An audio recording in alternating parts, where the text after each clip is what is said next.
देश भर में लोकसभा चुनाव को लेकर सरगर्मी चरम पर है। 1 जून को देश की राजधानी दिल्ली में विपक्षी गठबंधन के नेताओं की बैठक हो सकती है।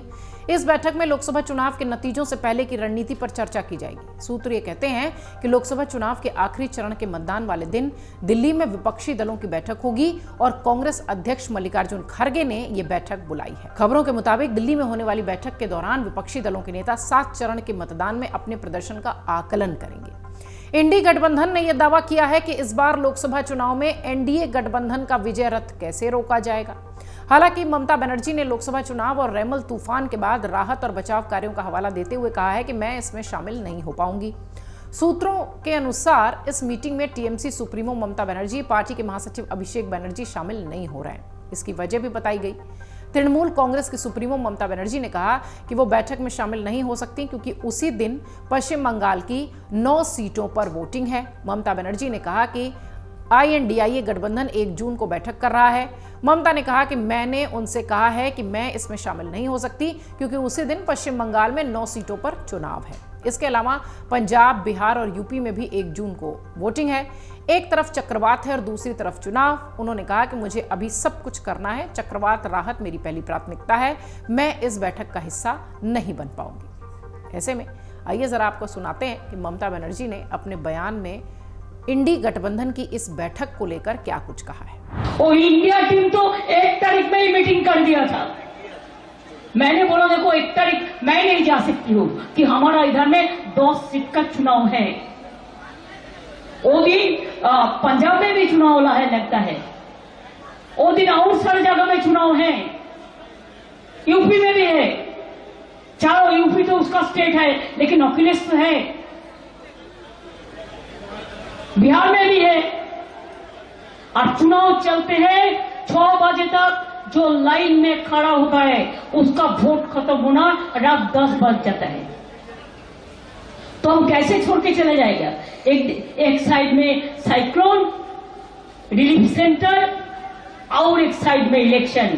हमको सब कुछ करना पड़ेगा लेकिन my priority is the relief my priority is the relief centre. उसको देखना, उसको घर बना के देना, उसको मदद करना, आज उसको लिए रिलीफ का काम करना। हम पूरा इधर में मीटिंग कर रहा है लेकिन मेरे को दिल उसका साथ पड़ा है। एक भावना का बात है। दरअसल 1 जून पश्चिम बंगाल में आखिरी चरण के मतदान के तहत ममता बनर्जी समेत टीएमसी के बड़े नेताओं को अपने मताधिकार का इस्तेमाल भी करना है। 1 जून को पश्चिम बंगाल की 9 सीटों पर वोटिंग होनी है और ममता बनर्जी ने बैठक के आयोजनकर्ताओं को अपना संदेश भी भेज दिया है। आइए जरा नजर डालते हैं कि कब कब विपक्षी दलों की बैठकें हुई हैं। सबसे पहले जून 2023 में पटना में विपक्षी दलों की बैठक आयोजित हुई थी। इसके बाद जुलाई 2023 में बेंगलुरु में और अगस्त 2023 में मुंबई में बैठकें हुई थी। इंडी गठबंधन की 4थी बैठक का आयोजन दिल्ली में हुआ था। 31 मार्च को दिल्ली में विपक्ष के तमाम नेता एकत्रित हुए थे और लोकतंत्र बचाओ रैली का आयोजन किया था इसी साल 1 महीने पहले। इस रैली में दिल्ली के सीएम अरविंद केजरीवाल और झारखंड के सीएम हेमंत सोरेन की गिरफ्तारियों पर प्रदर्शन हुआ था। इसके बाद 21 अप्रैल को रांची में विपक्ष के नेता एकजुट हुए थे और यहां भी रैली का आयोजन हुआ था।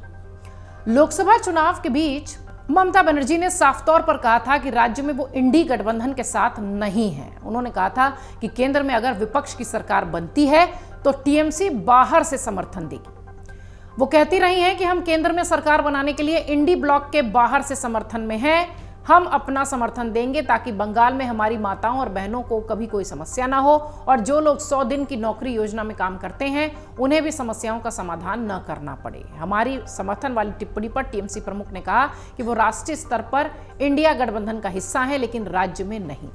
बहरहाल इस बैठक से ममता बनर्जी की दूरी के भी कई सियासी मायने निकाले जा रहे हैं। हो सकता हो कि अधीर रंजन चौधरी के बयान और तमाम कांग्रेसी नेताओं के टीएमसी और उनके खिलाफ बयान को लेकर वो नाराज हों। बहरहाल भीतर खाने की क्या खबर है ये तो नहीं पता है, लेकिन हाँ 1 तारीख की इंडी गठबंधन की बड़ी बैठक है जिसमें ममता बनर्जी और टीएमसी से कोई भी शामिल नहीं हो रहा है। एग्जिट पोल 2024 1 जून शाम 6 बजे से, लोकसभा चुनाव के नतीजे 4 जून सुबह 7 बजे से। देखिए चुनाव नतीजों से जुड़ी हर खबर सबसे पहले, सबसे सटीक, केवल अमर उजाला पर, amarujala.com।